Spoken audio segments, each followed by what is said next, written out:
তো হ্যালো বন্ধুরা, আজকে ঘর এসেছি আর আসিনি এই ধান ক্ষেত ধারে দেখতে এসে গেছি। তো ধান তো এই বছর মোটামুটি ভালোই আছে বছর বাজারে। তো অ্যাকচুয়ালি ব্যাপার হচ্ছে মানে হাতি আছে হাতি মানে ফসল বরবাদ করে। তো দেখা যায় আগে কী হচ্ছে। তো কালী পূজা বাসিয়ে কাটা হবে। এটা ধান পুরো লাল হয়ে গেছে।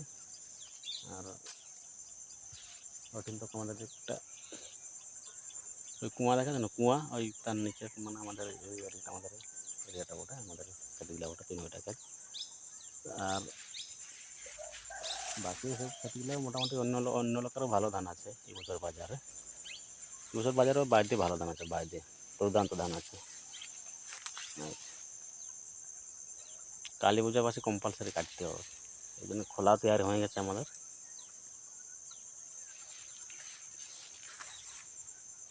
আর ওই যে কুসুম গাছটা দেখতে পান, কুসুম গাছটা, ওই কুসুম গাছটা বাবা থাকতো। হ্যাঁ, তো বাবার অসুবিধা হয়ে গেছে আর ছাড়ি দিয়েছে, এই জন্য আর থাকা নেই। যা ওই যাতে কাউ কাজ আছে কাউ। আর ছোটো মোটো এখানে একটা ডোবা আছে। আর বাকি এই যে এইসব খেতগুলো মোটামুটি ঢেকে আছে অন্য লোকের বোটে।